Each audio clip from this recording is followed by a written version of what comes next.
2024 en términos de economía, y para eso tenemos un amigo de la casa que siempre nos pone en contexto y vamos a hacerle muchas preguntas porque están saliendo los datos calentitos del horno. Está junto a nosotros Rodrigo Montero, decano de la Facultad de Administración y Negocios de la Universidad Autónoma. Rodrigo, feliz año y bienvenido al primer capítulo de Llegó la Hora del 2025. Hola Mara, muchas gracias a ustedes por la invitación y un gusto poder acompañarlo en este primer día laboral del año. Así es. Bueno, Rodrigo, vamos directo al grano porque ya tenemos distintas cifras de lo que hace la expectativa del PIB del próximo año. También, salió el IMASEC. ¿Por qué no nos pone un poquito en contexto de la situación que nos deja el 2024 y cómo estamos parados económicamente para este nuevo año 2025?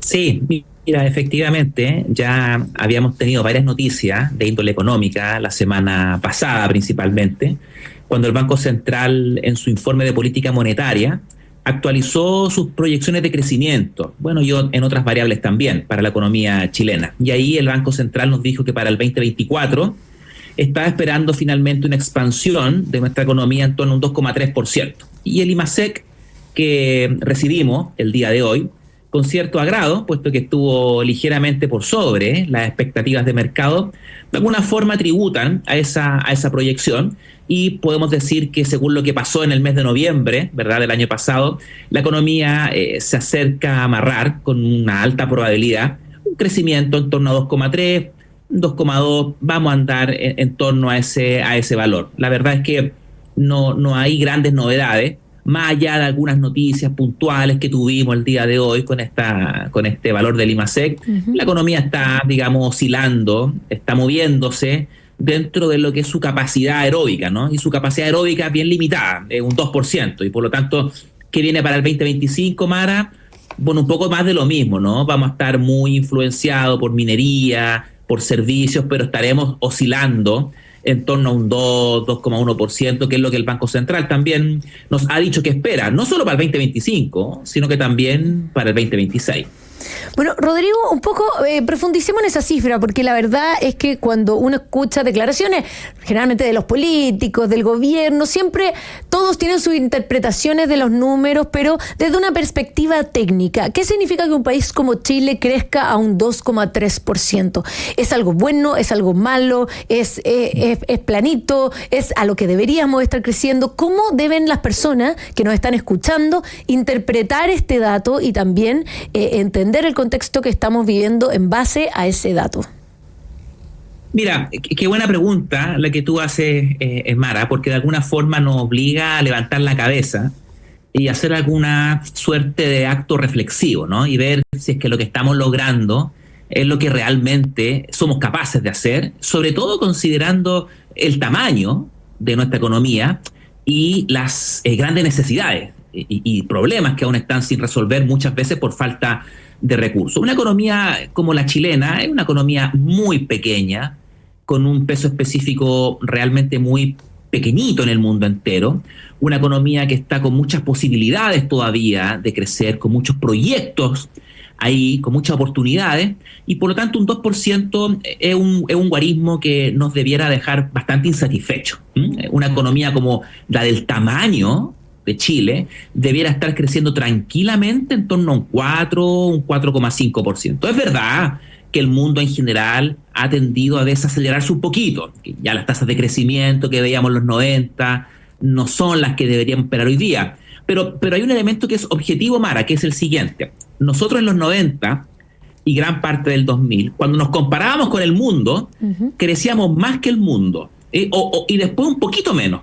Pero tú cuando ahora ves las cifras, sobre todo a partir del 2010 hasta lo más reciente, la brecha, es decir, la diferencia que existe entre lo que crece el mundo y lo que crece Chile es cada vez mayor. Es decir, nos estamos desacelerando respecto de lo que en promedio es capaz de crecer el mundo. Y esa es una señal de alerta, porque significa que estamos dejando de hacer cosas porque antes lo podíamos hacer.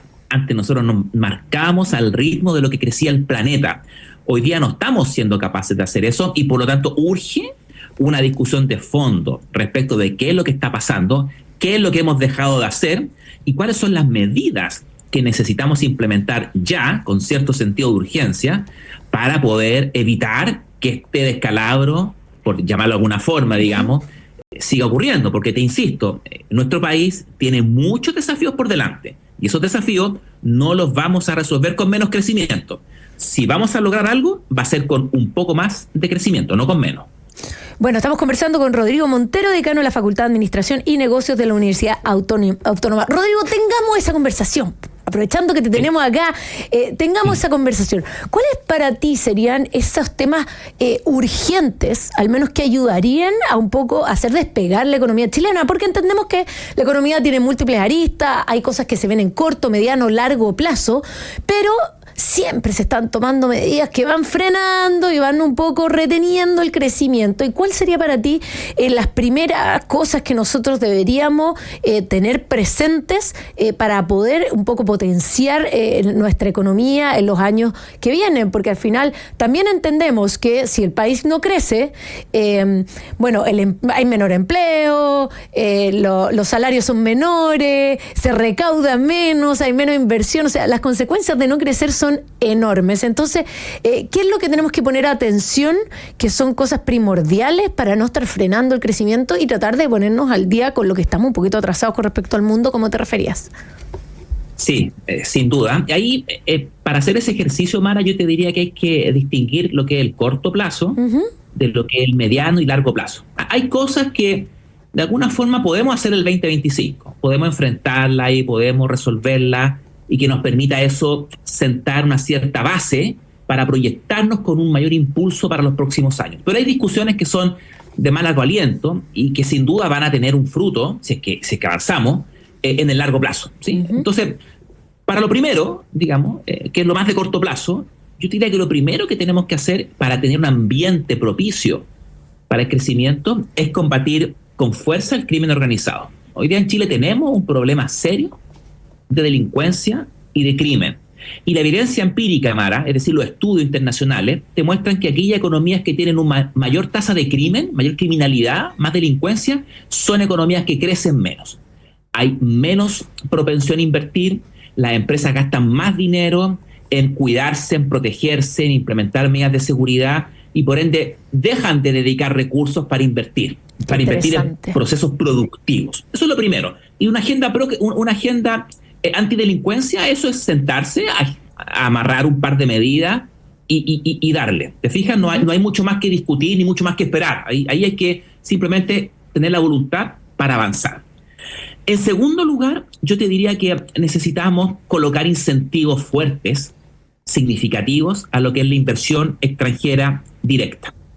Hoy día Chile, como cualquier país en el mundo, compite por capitales externos, ¿sí? Nosotros somos una opción dentro de esos portafolios que manejan los inversionistas a nivel internacional. Si queremos que estos inversionistas lleguen a Chile y lleguen a invertir, como yo siempre digo, en fierros, en industria, en maquinaria, en hacer hoyo, en hacer cosas contundentes, tangibles, entonces necesitamos revisar la política tributaria que tenemos para esos inversionistas para hacerle atractivo venir acá. Claro. Porque si bien podemos hacer ciertas concesiones tributarias, lo que alguien podría decir que incluso podría ser un poco contraintuitivo porque necesitamos esos tributos, la verdad es que con lo que van a generar y la riqueza y el empuje en la actividad económica que ellos podrían eventualmente gatillar, eso termina siendo más que compensado por el posible gasto tributario que tengamos que hacer, digamos, para hacer estas concesiones, digamos, en temas impositivos.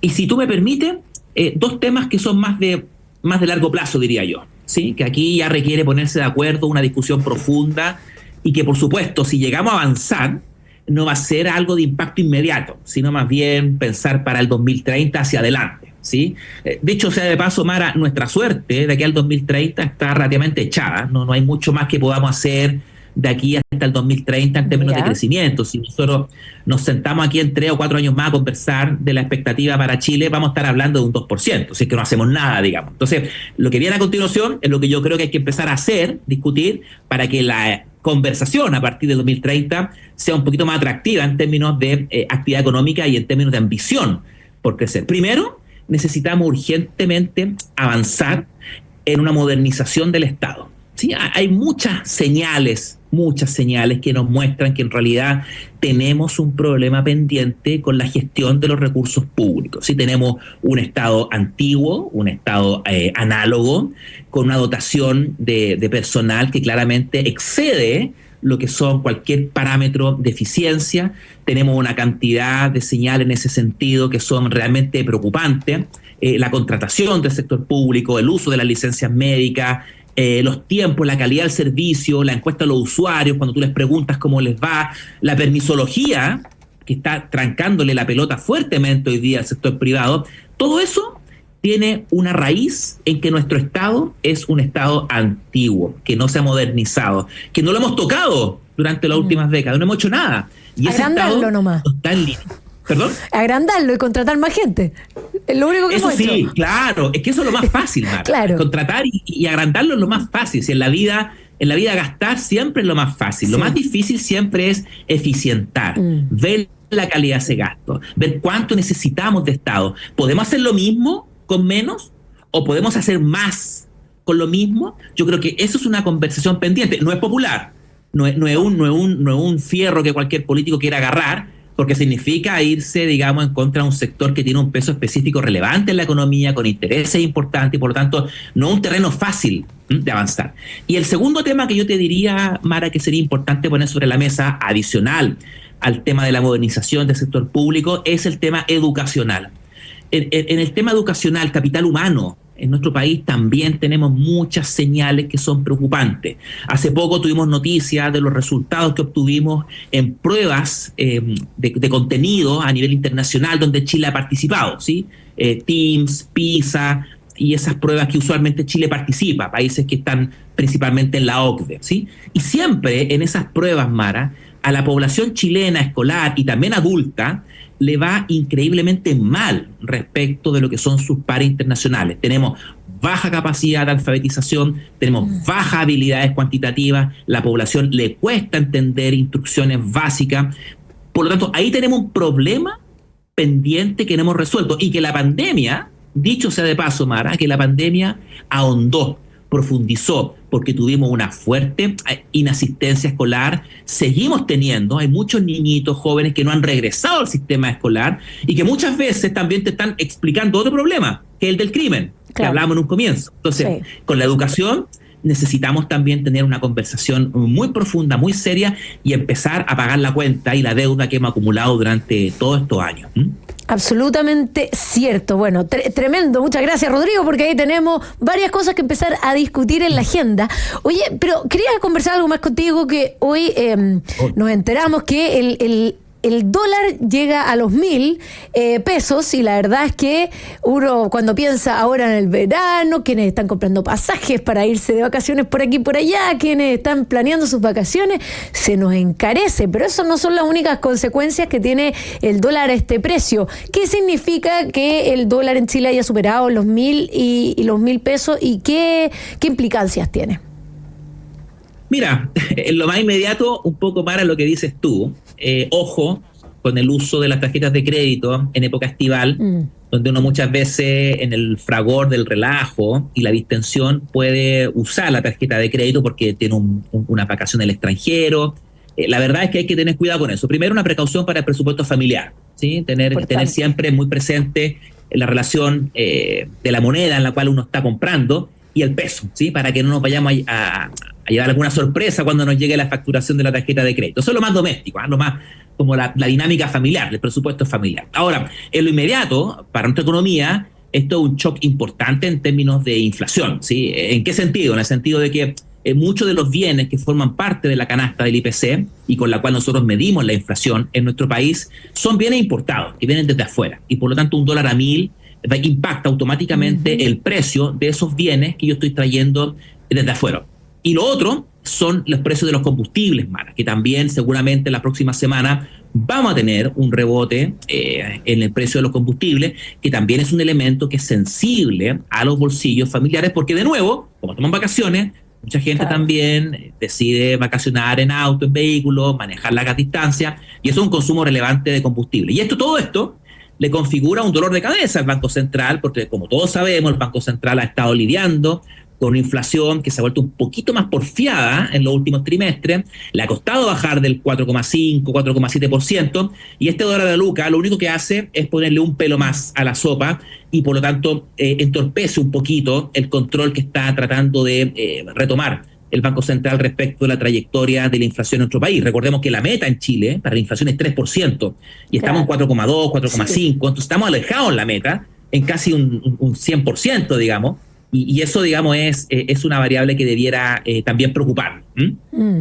Bueno, clarísimo el escenario. Agradecer a Rodrigo Montero, decano de la Facultad de Administración y Negocios de la Universidad Autónoma, por habernos aclarado el panorama económico, siempre con tantas aristas, bueno, y tremendas explicaciones y consejos que nos dio para las vacaciones. Así que cuidar la tarjeta de crédito y a llenar el estanque de encina luego antes de que peguen los precios la próxima semana. Rodrigo, muchas gracias por haber estado con nosotros en Llegó la Hora.